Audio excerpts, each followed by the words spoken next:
Hey guys, how are we doing this morning? Well, it's morning. When I'm recording this, it's actually 6:40 in the morning. I'm recording this video. It is getting daylight outside. It's kind of a dreary morning. We just had a good rain last night, I believe, which is fantastic because we needed it. But anyway, whatever time of day it is for you, I hope you're doing well.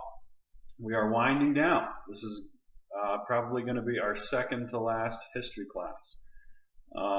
So today's lesson is History Lesson 44, Trump. Okay? We're going to talk about Donald Trump. So we're coming to the end of our history class in American history, and it would only be fitting to talk about our current president, right? Well, kind of. It depends what kind of president that is.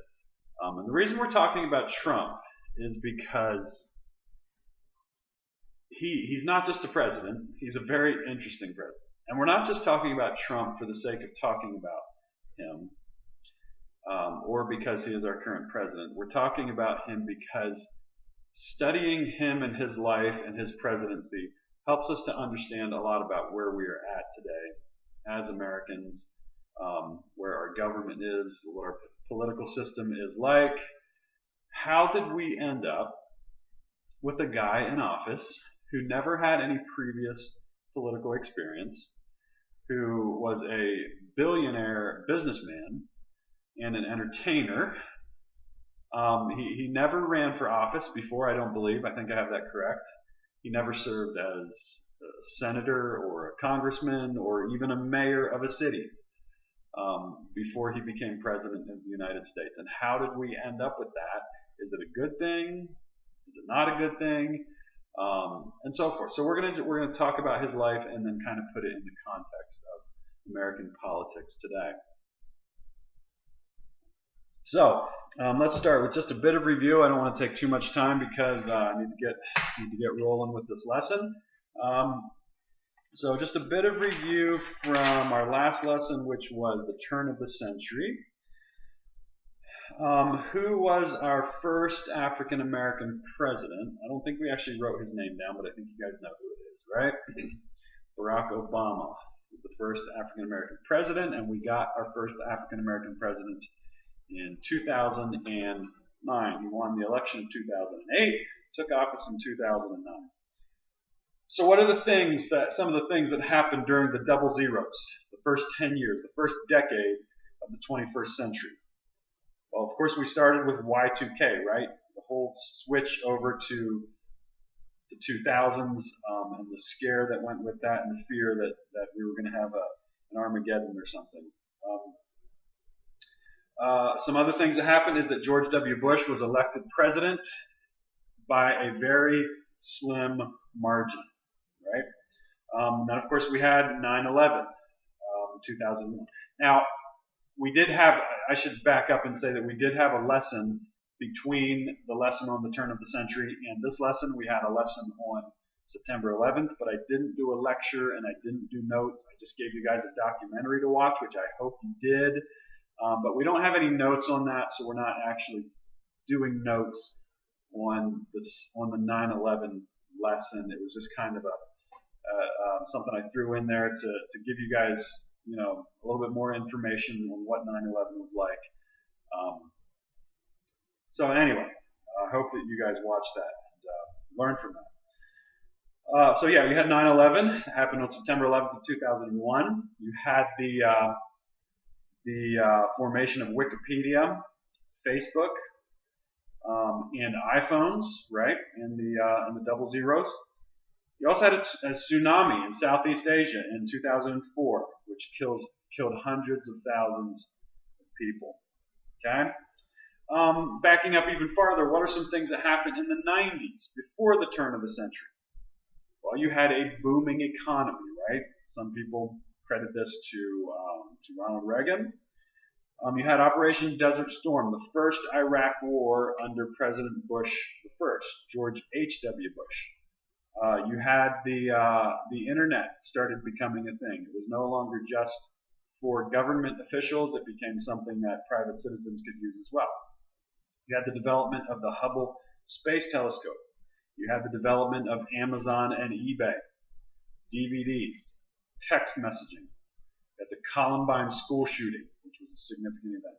And of course, you had John Elway and the Denver Broncos winning back-to-back Super Bowls in 1998 and 1999 with the Elway Leap helicopter, right? Cool. All right, so let's jump into today's lesson. Donald Trump. Donald Trump. We are going to talk about it, okay? And see what we can learn from his life and his political career. So Donald Trump was born on June 14, 1946 in Queens, New York. Okay? He's not Spider-Man, but he was born in Queens. He's from Queens. He was married 3 times. So, again, bit of a black mark there, right? It's one thing to be married twice, which I'm not recommending that either. Ronald Reagan was divorced and remarried, and that's also a bit of a bummer that, Reagan had his second wife. Not just a bit of a bummer, that's a big bummer, right? But Trump wasn't married twice, he was married 3 times. So the guy doesn't have a great record with sticking to one woman, right? He was married to, his first wife was a gal named Ivana Zelnikova, which is kind of interesting. He sort of goes for the foreign models, right? Ivana was a model from, I can't remember the country, but anyway, he was married to her for a while, divorced her, and then was married to Marla Maples, and eventually divorced her and married Melania Knauss, who, of course, is now Melania Trump and is the first lady. And she also was, I think, a supermodel from a foreign country, if I'm correct. Anyway, so yeah, doesn't have a great track record when it comes to marriage. And Trump became rich and famous from a very young age. Okay, he was born into the family of a wealthy real estate mogul. His father and I think his grandfather were both kind of these, pretty aggressive businessmen. His grandfather actually died from the Spanish flu in 1918. So, a little interesting fact there.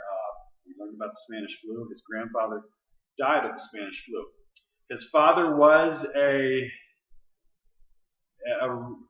businessman, again, who made a lot of money selling real estate. So it's not that Trump is not a rags to riches story. He didn't start, as a pauper living in the slums and become a great millionaire. He started out rich, wealthy. However, his dad was not the kind of guy to just give him everything. I think his dad did help him out on several occasions. When he got himself in trouble, his dad kind of bailed him out on a few occasions. But his dad didn't just give him everything. His dad taught his children that they had to work themselves to make the money that they wanted to make.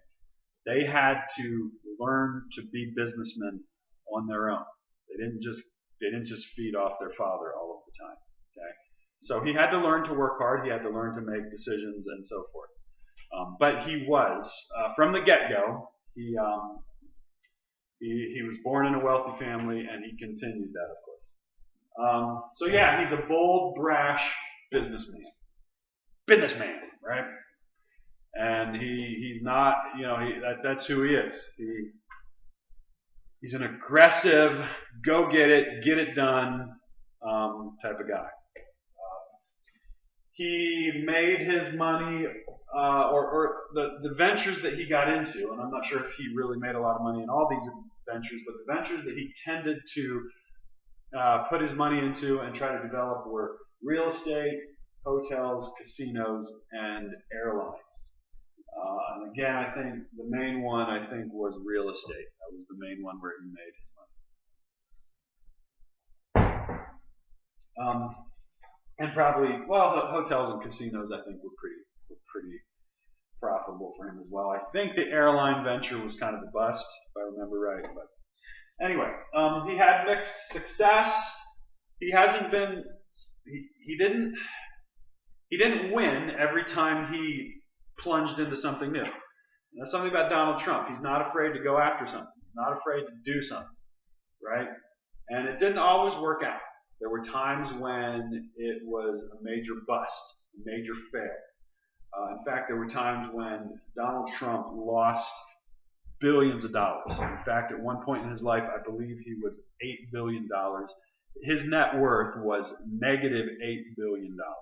In fact, he was walking down the street in New York City, I think with his wife, and he looked across the street and there was a homeless guy. And he told his wife, that guy is worth $8 billion more than me. The guy was homeless, right? So he had zero money. But what he meant by that was that guy might not have any money, but I am worth negative $8 billion. That's how bad of a situation he was in. Okay? So he went through some situations like that where things didn't work out. They kind of bombed on him, and he had to work his way back. But the thing about Trump is he doesn't give up. He keeps fighting, right? So anyway, he had mixed success. He's had controversy follow him most of his life for a variety of reasons. He's just a controversial type of an individual, right? Of course, the divorces and things like that, his family issues, things like that caused controversy. But there were other things too. Sometimes business dealings that were maybe a little shady and things like that. So he's had controversy follow him most of his life. One of the things that has made Donald Trump really famous, he's been kind of a colorful, famous character ever since he was pretty young. Because of his flamboyant personality, he loves being in the spotlight. He loves, he just had that, because he was rich and because he has such a flamboyant personality. He's kind of been famous ever since he was pretty young. However, what really kind of launched him into a new level of fame was that he hosted a TV show called The Apprentice. So it was a reality TV show where he would take a group of young, well, not necessarily young, but a group of aspiring business people who wanted to be, successful and famous like him, and who wanted to work for him and work in his organization. And they would do a live reality TV show working through the process of him figuring out which one of this group he wanted to hire, right? So, sort of like, there's a lot of other TV shows out there where you start with a group and you work your way down to the last one who gets the big, prize or music contract or whatever. That's kind of what it was like. Whoever survived the show and made it through all of the interviews and all of the things that he had to do and everything, that person ended up getting hired, right? And working for him, I think, at a pretty high level job. So these are all aspiring, determined business people that want to work for Donald Trump. And he would work his way through, and it's very dramatic, and you know how Trump is. He's very quick. If he doesn't like somebody, he fires them, right? And so that was kind of the what the show was known for, is Trump pointing at somebody and saying, "You're fired," right? So, and understanding the show helps you understand what kind of person Trump is, and it kind of helps you understand his presidency. Trump has gone through a lot of personnel in his presidency. He's had a lot of guys who have worked for him, and then he either gets them to resign or somehow pushes them out the door because he's not satisfied with their performance. So he's had a lot of guys, cabinet members, aides, press secretaries, people who have worked for him and been in his administration who he has basically fired because he wasn't quite satisfied with their performance. And that, when you understand where he came from, and the kind of person he was and what he did and the way he lived his life and did business before, it helps you understand the kind of person he is now. He's very quick to get rid of somebody if they don't live up to his expectations. Okay, so anyway, understanding that helps you to understand who he is, and that also helps you understand his skills as an entertainer. Trump is a master entertainer. The Apprentice was, I believe, a fairly popular show, and the reason it was popular is because of Trump. He knows how to entertain. He has a way of conducting himself that gets people to, or that's just fascinating to people. It gets their attention. Some people love it, some people hate it, but it gets their attention. He knows how to entertain. And so there's some comparisons here with him and Ronald Reagan. Remember, Ronald Reagan was an actor as well. Ronald Reagan was a Hollywood actor before he became president. And a lot of people think that helped him to conduct himself in a way that was enticing, and that he knew how to entertain a crowd. He knew how to get people's attention. He knew how to he just knew how to get people to listen to him, basically, right? And that's one of the skills that a president needs is you want to get people to listen to you. Because if they don't listen to you, then they're going to listen to the press, and then the press can say anything they want about you and run you into the ground, right? But if you can get people to listen to you instead of the press, then you can sell your ideas, and you can get people on board, right? So that's what Reagan was able to do, and that's what Trump has also in many ways been able to do. Now, Trump and Reagan are two very different people, and so I don't want to bring too many comparisons together. However, that is one thing that I think they have in common, is that they both are good entertainers. Both of them were funny. Were funny. Reagan was funny. Trump is funny. And that helps with the entertainment factor. So anyway, let's keep moving. So he was a master entertainer. He knows how to work a crowd. Trump is a master of getting up in front of a crowd and just working the crowd. A lot of presidents, that when they give a speech, they have a speech writer write the speech for them. It's very common for presidents.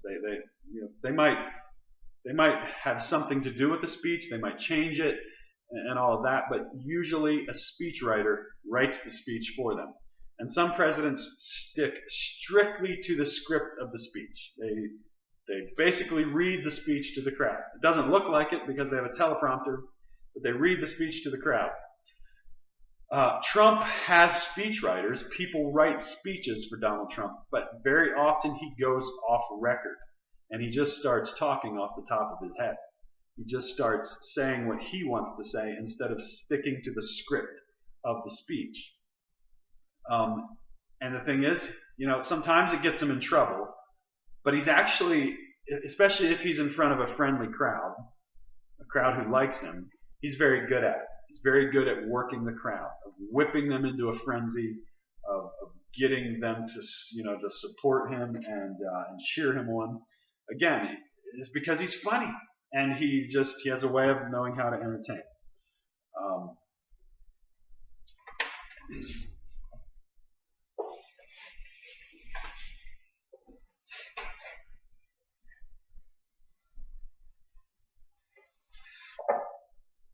So let's talk about the 2016 election.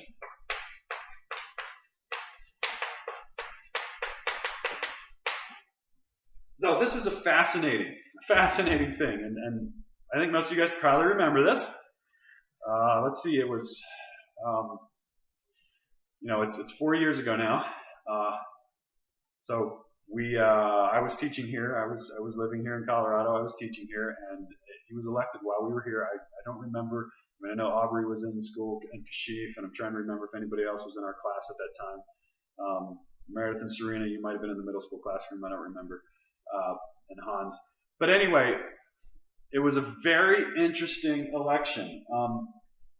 So again, we had to start out the election not with two candidates running against each other, but with the primaries, right?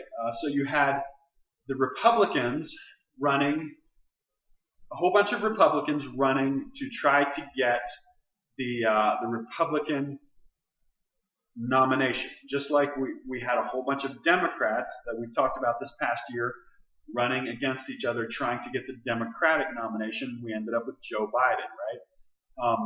So you had the Republican Party running to get the Republican nomination, and that's called the Republican primary.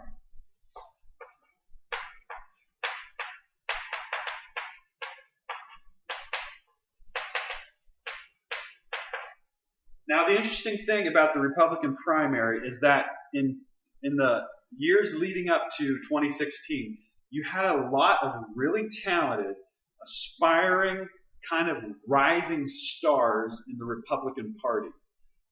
Kind of, sort of a contrast to the Democratic primary this year, where it was a whole bunch of people. It was like everybody's like, nobody was very excited about the Democratic candidates, and we ended up with Joe Biden, who's, no disrespect to him, but he's really old, arguably starting to become a little bit senile, and it seems like maybe he has trouble putting words together and that kind of thing. Not a very exciting candidate. That wasn't the case in the Republican primary leading up to the 2016 election. It was full of very talented, very gifted, rising stars in the Republican Party.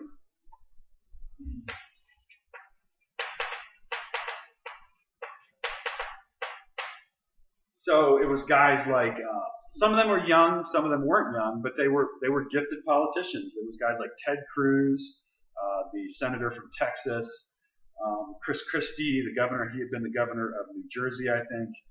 Ben Carson, you guys probably remember him. A lot of people were really excited about Ben Carson because he's a man of faith, a man of integrity, very successful doctor who a lot of people look up to and respect. Jeb Bush, the brother of George W. Bush, the son of George H.W. Bush.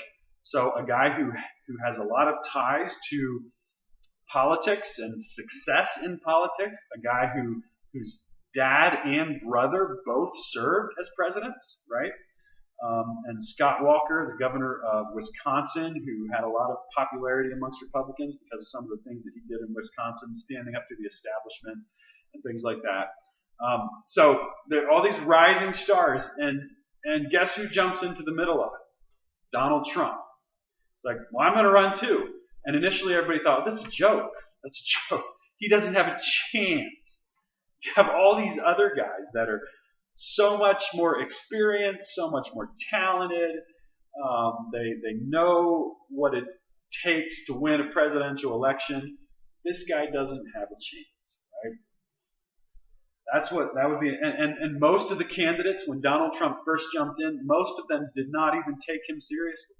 They thought it was crazy. They thought it was a joke. Okay. Well, guess what? Donald Trump wins the Republican primary, right? He ends up winning and becoming the Republican nominee. And guess who he runs against? Does anybody know? Who's the Democratic nominee that President Bush that Donald Trump ran against? Hillary Clinton, right?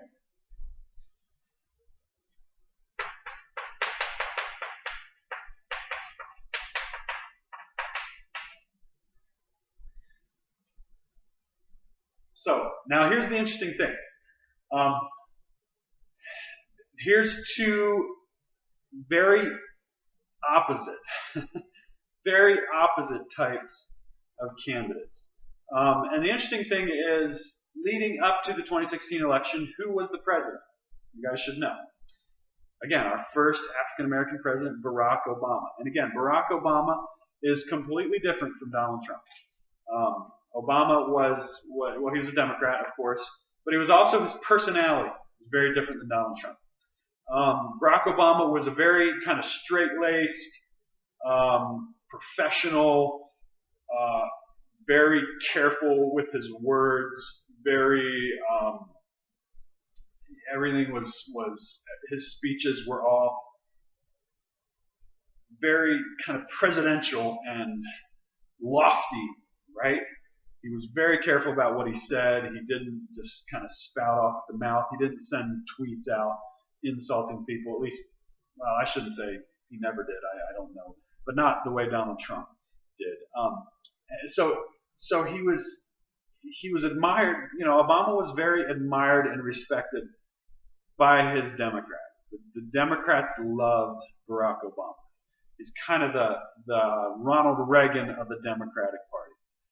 He's revered by Democrats. However, conservatives, Republicans, many of them were very dissatisfied with Obama, and they didn't like his attitude. They didn't like his appearance of sort of being aloof and, you know, maybe a little bit sort of elitist type of a person.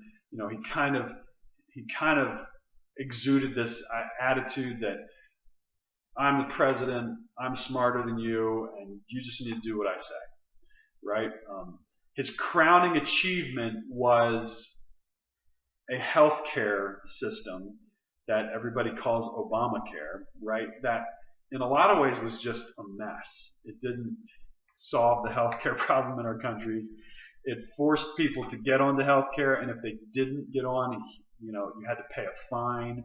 A lot of people who had good healthcare coverage had to give it up and get something that wasn't as good. And there was just a lot of people that were dissatisfied with the whole thing. And a lot of people just generally dissatisfied with the political establishment.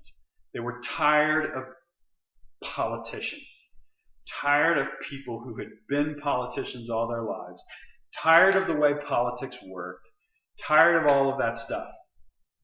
And you get to the 2016 election and you have Donald Trump winning the nomination and going against Hillary Clinton, who once again is the quintessential politician.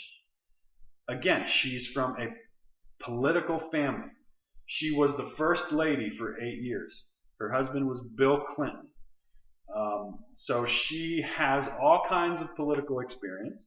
She was a senator from New York for a period of time. She served as a senator. She has years of political experience. But also her personality is also very different from Donald Trump. She again is also kind of this aloof, could appear a little bit elitist sometimes, and you know give off the air of, you know, I'm smarter than everybody type of thing. And so her and Donald Trump are completely opposite personalities, come from completely opposite places. Trump is an outsider, Clinton is an insider. So you have this dynamic of two very different candidates running against each other. But again, Hillary Clinton was a formidable opponent, right? Because she was the first lady.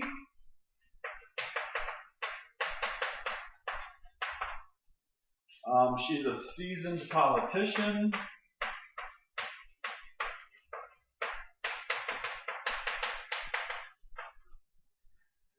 And she is very experienced at what she is doing. She's a very experienced politician. And she also doesn't take Donald Trump very seriously.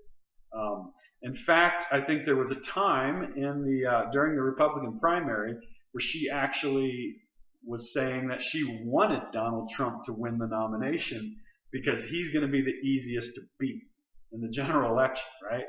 So she also just didn't really take him very seriously initially. She thinks, I'm gonna kick this guy's tail. It's gonna be no problem. It's gonna be simple to beat this guy. He's not a politician. He doesn't have any experience. He's got all kinds of baggage. His mouth gets him in trouble all the time. I'm gonna whip this guy. Well, we all know the story, right? We wake up on election, after election day, 2015, and guess who I guess it was 2016. Yeah. Guess who our presidential elect is? Donald Trump, right?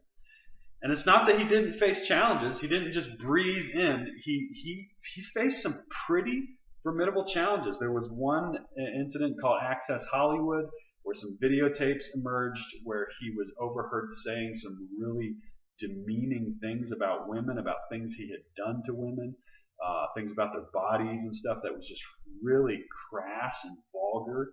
And those videotapes came out, and that was a huge blow. A lot of people were immediately like, "Oh boy, can we really vote for this guy, right?" He, and he would constantly say things off the top of his head that would get him in trouble. He would go off. What's the word I want? Go off script, and just say things off the top of his head that people were like, "You can't do that. Like, you can't do that as a political candidate. It's not going to work." And there were multiple times when everybody was like, "He's dead. He's done. There's no way he's winning after that." I mean, in one of the debates with Hillary Clinton, he literally threatened to put her in prison, right? They were talking about something, and he's saying, "If I become president, I'm going to appoint a special counsel to investigate you, and you might go to jail," basically. I mean, those weren't his exact words, but he was, I mean, this is a presidential debate, and he threatens to put one of the candidates in prison. Okay? That kind of thing. And that was the kind of thing that a lot of people were like, "There's no way. This guy can't win," right? And so his mouth would get him in trouble. Other things, scandals would get him in trouble. But every time he would recover, every time he would come back, every single time, and it just baffled, the political pundits and the people that try to predict these things and so forth. But the thing about Access Hollywood, the interesting thing there is after those videotapes came out, what did Trump do? How did he respond? Now, Trump hardly ever goes on the defensive. He hardly ever apologizes for anything. He doesn't know how to play defense. He's always playing offense. He's always going after somebody aggressively. Almost always. Well, after the Hollywood Access tapes came out, he actually apologized. Okay? He went on national TV and he gave this little statement where he said, "That was 10 years ago. I regret it. I shouldn't have said it. I've learned a lot since then, basically, and that's not who I am anymore," and all of that. But at the end of that video statement, rather than simply apologizing, once again he goes on the offense. He gets aggressive and he attacks Hillary. And the way he does it is by pointing out that her husband, Bill, had multiple inappropriate relations with women, and that Hillary helped to and he accused Hillary of bullying those women and trying to cover it up for her husband. So what is he doing right there? He's basically he's saying, "Yeah, you're right. I'm not perfect. I've made mistakes, but guess what? I'm not the only one. There's other people. In fact, my opponent, the person I'm running against, is every bit as guilty as I am." Was basically what he was trying to say. And he was brilliant with these kind of things. Now, I'm not defending. Please don't misunderstand. I'm not defending anything wrong that he did. I'm not. I'm just saying he had a way of manipulating things to his advantage, right? And soon after that video came out, he did a press conference type of thing, a meeting where he gathered a bunch of women who were accusing President Clinton, Bill Clinton, of all kinds of inappropriate, horrible things that he had supposedly done to them. And so, he goes on the offense. He doesn't sit there and grovel in despair or go on the defensive and hope that, eventually the accusations just fade away. No, he immediately goes on the offense, right? And that's part of the reason why Trump has been as successful as he has. He doesn't back down. He just keeps going. So anyway, Hillary is his opponent, and she doesn't take him seriously initially, but guess what? Again, after Election Day 2016, we wake up. Guess who is our president-elect? Donald Trump. And everybody's just like, how did that happen? How did we end up with Donald Trump, right? Well, not everybody. There was a lot of people that voted for him and wanted him to be president. But it was kind of a shock for a lot of people. In fact, it was even kind of a shock for Donald Trump, because going into Election Day, not many people thought he was going to win. A lot of people thought Hillary was going to easily win the election. But at the end of the day, Donald Trump wins fairly handily. And it shocks a lot of people, and it shocks the world. Okay? How did he win?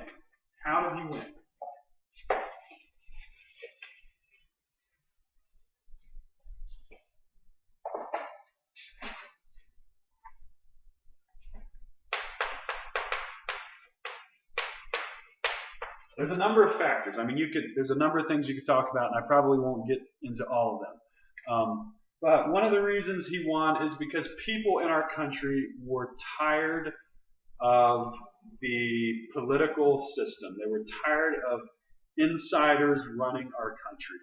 There was this kind of increasing belief that politicians are corrupt, politicians are in it for themselves, they don't care about the common man. We need an outsider. We need somebody who's not caught up in politics to be our president. So I'm going to call that political fatigue.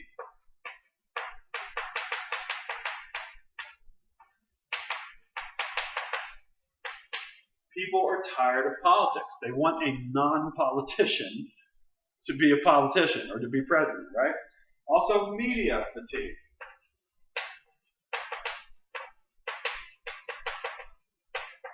One of the things that has garnered President Trump a lot of popularity is that he doesn't allow the media to have their way with him. And a lot of people in America are tired of the media because they know the media almost always has an agenda. They almost always are trying to spin the truth to make it say what they want it to say. So they twist things, they push forward some kind of a political agenda. So they don't trust the media. They don't trust what they have to say. And Trump constantly criticizes the media. He constantly talks about how they give fake news, and he's just constantly pushing back at the media and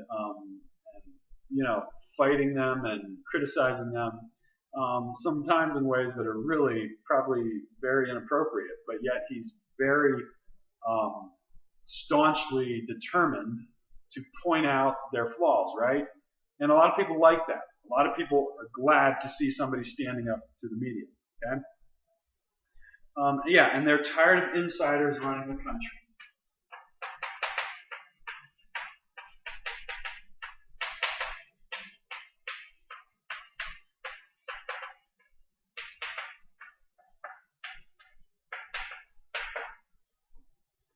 So that's people were ready for a change, and that's a lot why Trump ended up getting the nomination. People who didn't even like him voted for him. I mean, there was a lot of negativity going into the election, and I think that's why a lot of people thought Hillary was going to win, is because so many people were hesitant to commit to Trump leading up to the election. They felt like he was a flawed candidate. He had a reputation for some things that were not good. A lot of people were afraid that he wasn't even very conservative. That even though he was a Republican, that he wasn't going to run, he wasn't going to be a conservative president. He wasn't going to get the things done that they wanted him to get done. And so a lot of people were hesitant to commit to him. But when it came down to it, on election day, a lot of people ended up just saying, you know what, I'm going to vote for him anyway because I like him better than Hillary Clinton. And so even though there was a lot of people who were hesitant, they ended up voting for him anyway. A lot of Christians were very hesitant to support him, but then they voted for him anyway because they wanted him, they preferred him over Hillary Clinton. He actually got support from both sides. A lot of Democrats voted for Donald Trump. He had a way of getting Democratic support. Democrats who were, kind of the old style Democrats who supported John F. Kennedy and people like that. Those were their kind of guys. And they were just tired of what the Democratic Party had become. They voted for Donald Trump. So he was not someone. He was someone who was outside the box. He was not someone who was enslaved to political correctness. He would speak his mind. He would, call a spade a spade. He would say it like he would say what he thought, and that's the kind of thing that people were attracted to. He would speak his mind and not apologize for it. So, what endears him to people?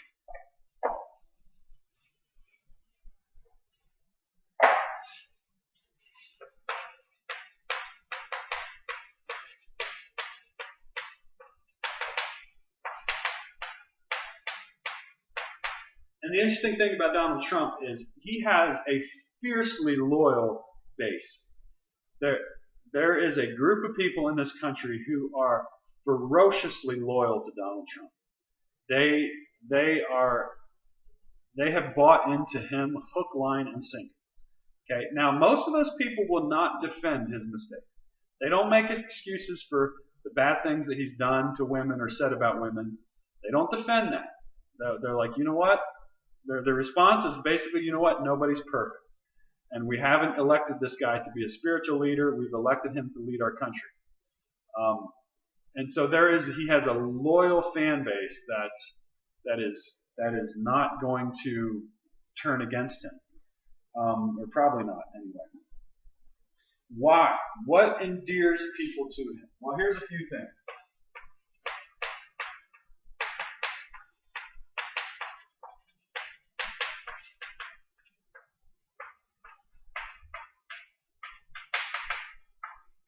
He doesn't shy away from a good fight. He's going to go after it. And when people see that, they want a leader that's not afraid to go after a fight, right? Fight for what they believe in. He's not afraid of criticism.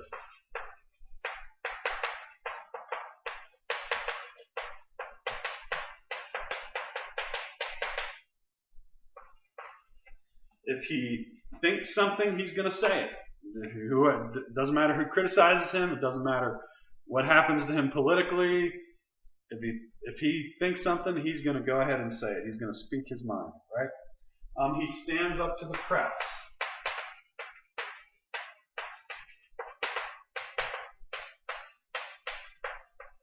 Again, there's a lot of Americans, particularly conservative Americans, who are tired of the way the media, the agenda that the media has, and the way that they spin things to try to push a political agenda, the way they criticize unfairly and all this stuff. They're sick of it. And Donald Trump stands up to the media. He attacks them. He criticizes them. He constantly tells them that they're reporting fake news and all of that. And there are people that really like that. Okay, he gets things done.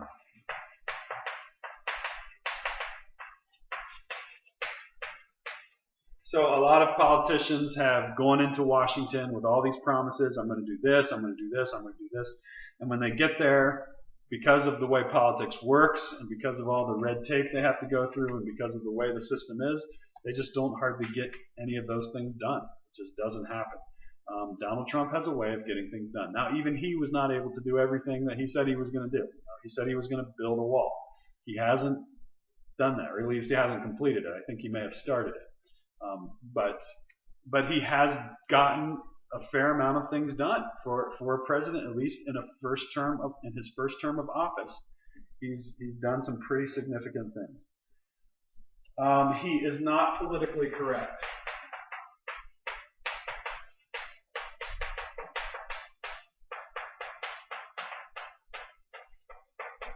Again, some people in our country are just so tired of people not being able to say things, not being able to just speak the truth or just say what's obvious because it might offend somebody or it might hurt someone's feelings, or some special interest group is going to come after you and sue your pants off if you say something or say the wrong thing. And so many politicians are so good at just dancing around the issues and always being politically correct and always saying exactly the right thing. And people are just sick of it, right? They want somebody who just calls a spade and says it like it is, right? So that gives him a lot of popularity.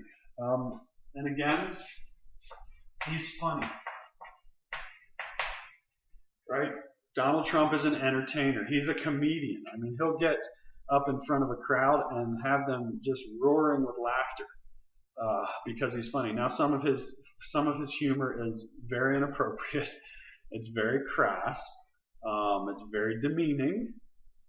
So I'm not endorsing it necessarily. I'm not saying it's always a good thing. Sometimes it's probably fine, but a lot of it is kind of borderline.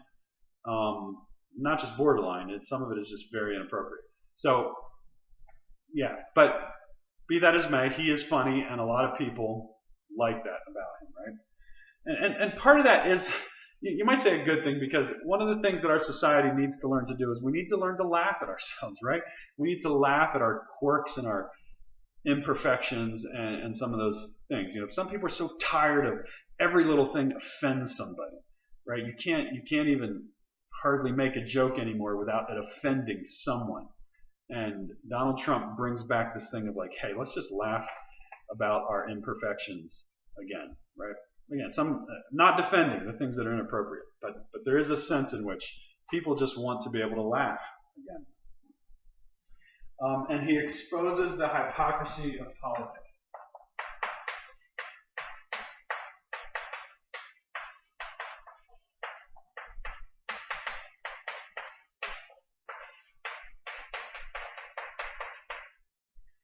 So again, back to the whole thing of Access Hollywood. That's what he did. That's how he survived Access Hollywood. When the videotapes came out showing him saying inappropriate things. The way he survived that was by pointing out that, hey, look, okay, I know I'm not perfect. I know I said some things that I shouldn't have said and did some things I shouldn't have done. But you know what? I'm not the only one here. Bill Clinton has a reputation of doing some things that were extremely inappropriate and immoral as well.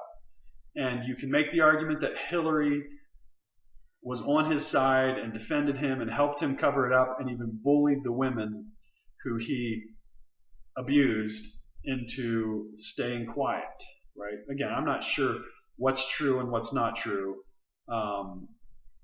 but there's some evidence out there that may have happened. And so Trump is just pointing out, look, I'm not the only one. You let Bill Clinton off the hook. You don't say anything about him. But here you are pointing at me and saying all the bad things I've done. I'm speaking from the perspective of Donald Trump, right?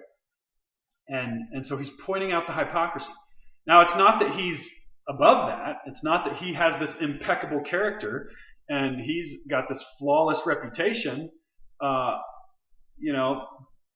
what he's saying is, I'm not perfect, but neither is anyone else. Neither are these other people. Neither are my political opponents. They have problems. They have done things just as bad as me. So don't try to say that somehow I'm worse than them, right? So he exposes the hypocrisy. And one thing that's going on right now, in the election that's happening right now is, I don't know if you've been paying attention to the news or not, but Joe Biden has been accused by a woman of sexually assaulting her. Okay, she has accused him of assaulting her sexually. And now, the thing about that is, I don't know if it's true. Okay? Joe Biden could be completely innocent. Chances are he is. Because again, the whole Me Too, hashtag Me Too thing has brought about this, has engendered this culture of whenever somebody gets popular and famous, it seems like some woman comes out of the woodwork and accuses them of sexual assault, because that's a way of getting attention or whatever. I don't know. So it seems like it could well be that Joe Biden is innocent. I don't know. Now, she does have some corroborating evidence. There are other people. I think this thing happened. She's claiming that this thing happened like 20 years ago or something like that. And there are other people who are saying that she told them about it back when it happened. Now, no one else witnessed it, and no one else is coming forward and saying that Joe Biden, assaulted them. She doesn't have that kind of corroborating evidence, but the corroborating evidence that she has is that she told other people that this happened way back when it happened. So what that says is that she didn't just make it up, right? Basically, if she did make it up, she made it up like 20 years ago. She didn't just now make it up because he's running for president. Okay, do you see what I'm saying? So the interesting thing about all of that is, you guys remember, last year we had Brett Kavanaugh as a Supreme Court justice appointee, and a gal named Christine Blasey Ford came forward and accused him of attempting to rape her, and she had no corroborating evidence. No one else agreed that this happened. No one else came forward and said, yeah, she told me about it, or whatever. She had no evidence besides her testimony. And so at that time, the Democrats, including Joe Biden, were all coming forward and saying, you have to believe the woman. You have to believe the woman, even if it is just one woman's word against one man's word. We have to give the woman the benefit of the doubt. We have to listen to her. We have to believe her. Well, guess what? Now that Joe Biden is being accused, what are the Democrats saying? Well, we have to make sure this is true. We have to find out if there's any other evidence, because, anybody could say this. It's hypocrisy, right? It's just hypocrisy. And that's what part of what Trump has done is he has helped to expose that hypocrisy. Again, not that he's perfect by any stretch of the imagination, but his stance is kind of, you know what? No, I'm not perfect. I've never claimed to be perfect, but neither is anyone else. Okay? So those are some of the things that attract people to him.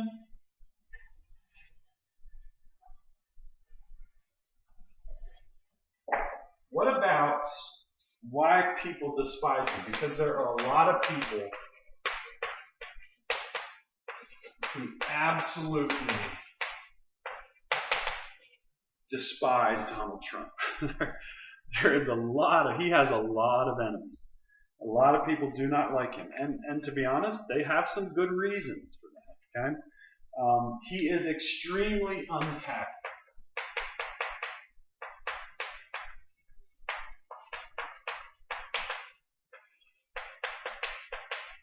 What do I mean by tactful? It's when you're careful with your words, right? You use your words carefully. Donald Trump is not good at that at all. He doesn't care at all about trying to be careful with his words. And I say extremely untactful, I mean it's really bad.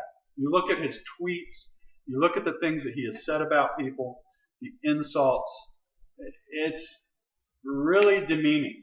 It's really, really, it's, you can make the argument that it's verbally abusive, bullying. It's just really bad. Okay? Unapologetically crude.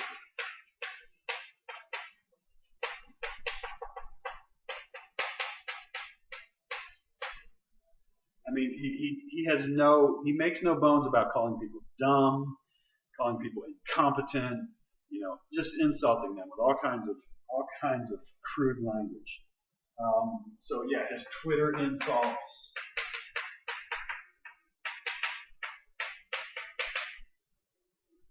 And you can call them snowflakes, you can call them oversensitive or whatever. And I get it. Our culture is a little bit too much the other way. We're so concerned about not offending anyone. But there is this sense of decency, this expectation of decency and respect that is okay for us to expect from a president, from a leader. And Donald Trump doesn't have that. He doesn't have it, and he doesn't care. Okay? And that causes him to have a lot of political enemies. And it brings division. And let's see, where am I at in my paper here? Yeah, it brings a lot of division, and it's polarizing. So yeah, people want a leader who has impeccable character, right? Or at least appears to have impeccable character. And that's not Donald Trump, right? It's just, he is who he is. He's not going to hide it. He's just going to be that person. He's not going to try to hide his flaws. There have been other presidents who have probably had flaws just as big as Donald Trump's, just as bad, probably worse.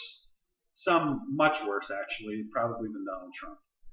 But they were able to hide it, and they were able to appear to be these righteous, dudes, and they weren't. Okay, Donald Trump doesn't even try to hide it. He is who he is. Right? So, what are some positives about his presidency? Some things he has done.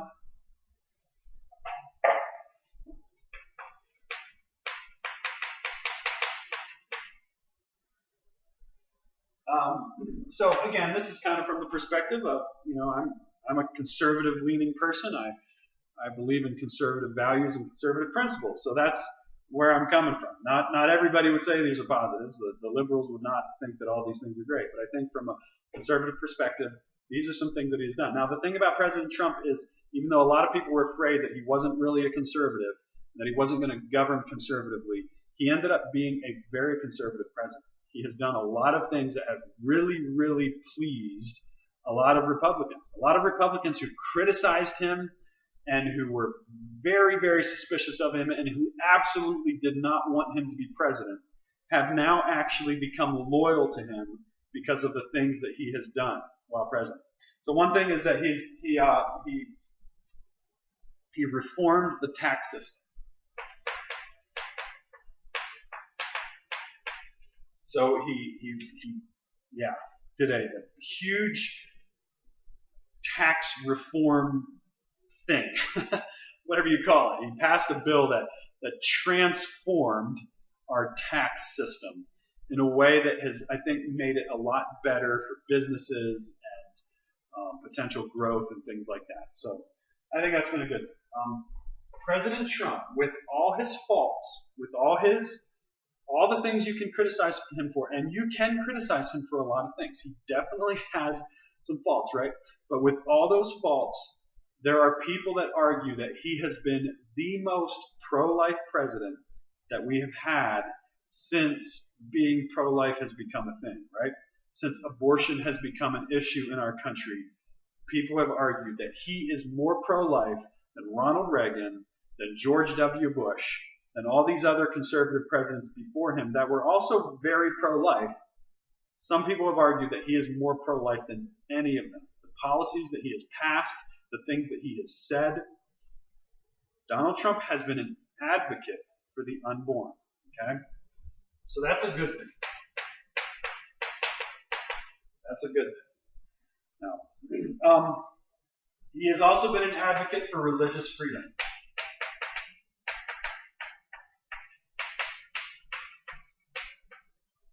So, trying not to allow the gay and lesbian, homosexual, LGBTQ agenda get in the way of Christians practicing their faith. Donald Trump has been an advocate for religious freedom. Another significant thing that he has done is he has appointed conservative judges to serve both on the Supreme Court and in all kinds of other courts throughout the country. The president appoints the Supreme Court justices, but he doesn't just appoint Supreme Court justices. He appoints judges in all kinds of circuit courts and other courts throughout the country, and he has appointed a lot of them, and he has tended to appoint conservative judges, which could make a big impact on our country throughout the years to come. So that's a really good thing. He appointed two or at least fairly staunchly conservative justices to the Supreme Court. Brett Kavanaugh was one. Can't remember the name of the other guy. He's from Colorado. But anyway, both of them are fairly conservative. So, judicial appointees.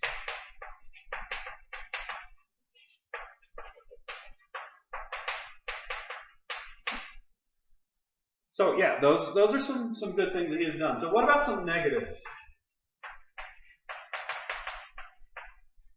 Now I'm not sure about policy. I'm sure that there have been some policies, some laws or whatever that he has been a part of that probably haven't been great. I'm not aware of all the things that he has done as president. I'm sure there are some of those, but I think the biggest negatives that come from Donald Trump's presidency are, again, back to the whole thing of demeaning, right? Insulting, untactful. Those are the kind of things that most people, even his loyal supporters, will admit that it's just not good. We wish he wouldn't do that, right? So anyway, demeaning to opponents.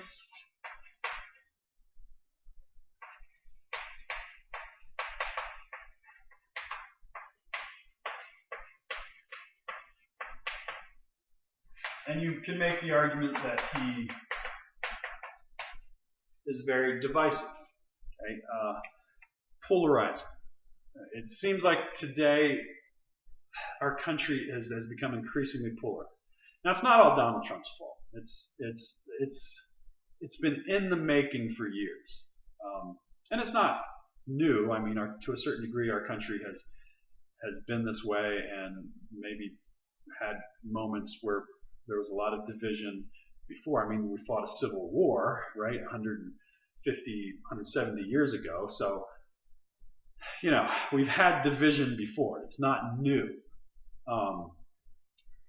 But over the past 20 years or so, it's like there's been this fomenting divisiveness within our country, where people are getting more and more. You stand up for what you believe in, and you don't even listen to the opposition. You don't even hear them out. You just criticize them and run them down and badmouth them. And it's not all Donald Trump's fault, but he came along and kind of he didn't help the situation, put it that way.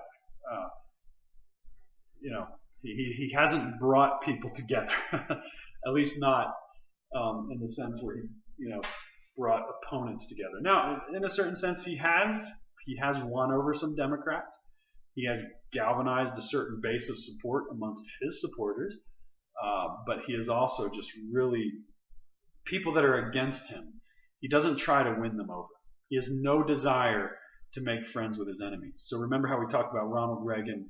Ronald Reagan had a really, really good relationship with some of his biggest political opponents. They were his friends, his personal friends. Donald Trump doesn't do that. He doesn't care to be friends with anybody who opposes him politically. He has no problem just throwing people under the bus if they don't go along with his agenda. So anyway, that's about him, and I just wanted to chat a little bit about that and talk about the whole dynamic of Donald Trump and what it shows in our political system today, and talk a little bit about how we as Christians should think about Donald Trump and how we should think about our political system, right? And again, some people look at Donald Trump and say he's the problem, right? He's the problem with our country. He's the cancer. We've got to get rid of him. We've got to get someone else in there.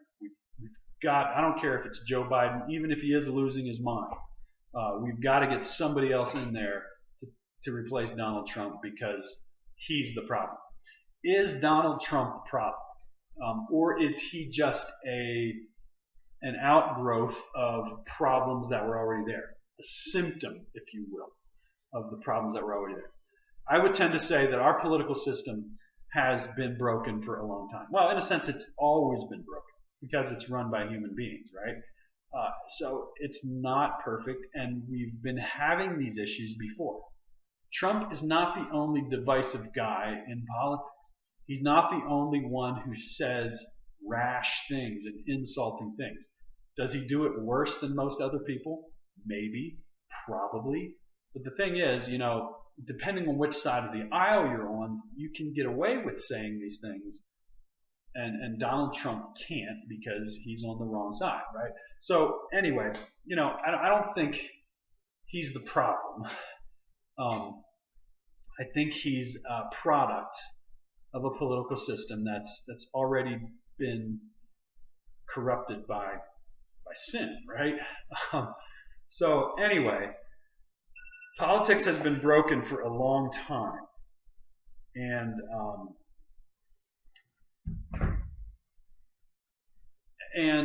sometimes this is what happens. But when you look through the history of our country, Trump is not the first one to have issues. He's just not. When you look at the personal lives of many of our presidents, many of them have had some really serious character flaws. I mean, you look at guys like Andrew Jackson, who had a horrible temper, and he was similar to Trump in that a lot of people didn't like him. He was divisive, spoke his mind. You had guys like Rutherford B. Hayes, I think it was him, who was just a very immoral man. He was a womanizer. John F. Kennedy, who I have actually spoken about fairly positively in these classes, was also a womanizer. It was well known that he had multiple affairs during his, I think it was during his presidency, or at least or before it. Guys who had flawed belief systems, like Theodore Roosevelt, who believed in eugenics, right? George Washington and Thomas Jefferson, our founding fathers, who were slave owners. Okay, Bill Clinton, was a president just 20, 30 years ago. He had a horrible. The people that knew him personally talked about how horrible his temper was. He would go on temper tantrums, and one of his aides, I was listening to one of his aides being interviewed after President Clinton was no longer the president, and he said that one time Bill Clinton got so mad at him that he just tackled him. Like, Bill Clinton just tackled this guy.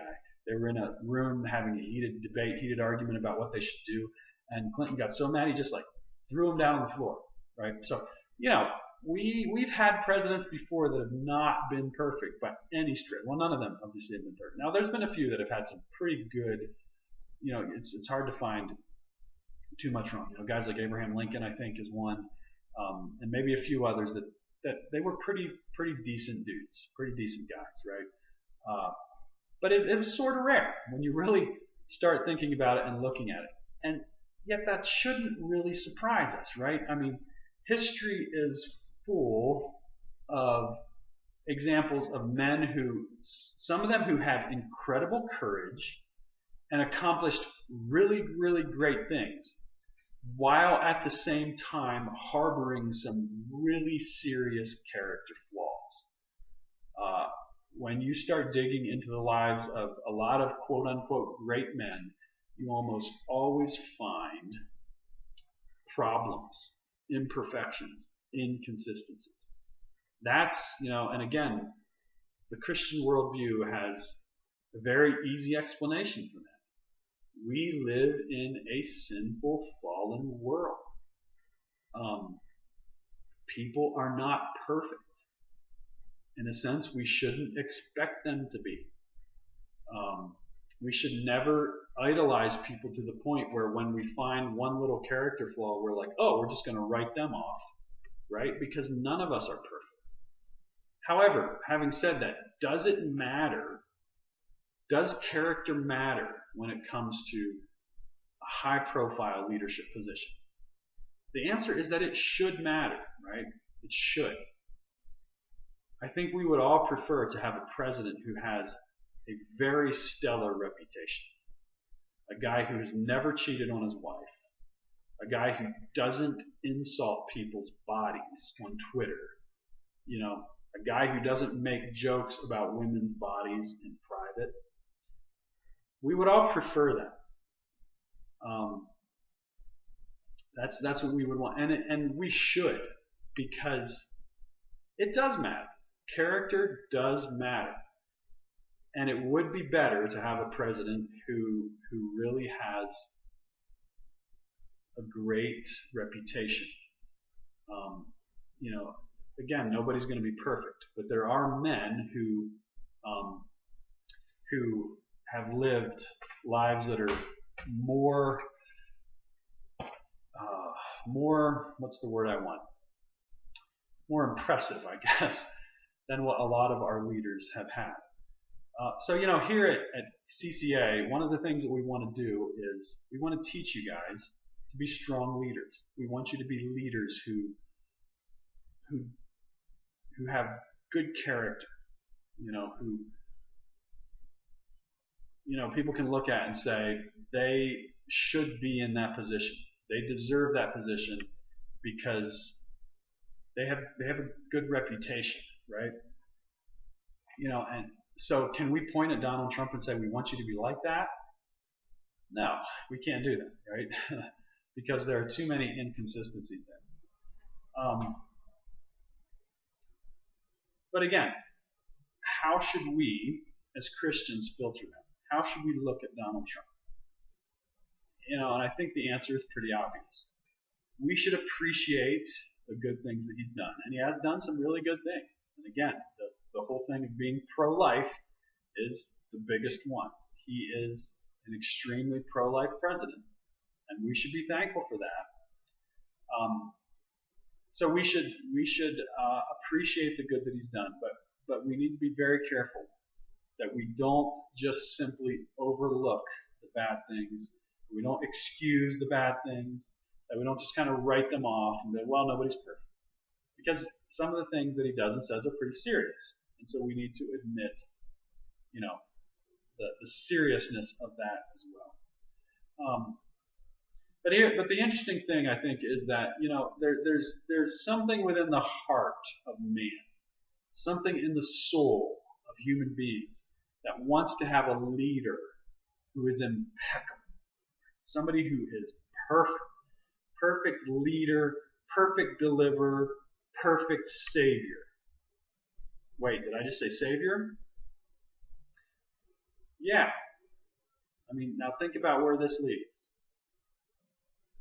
We all want that perfect person to come in and save our country, save the day. It's so interesting how, the whole superhero phenomenon. People want a superhero. It's not going to happen, right? Nobody's perfect.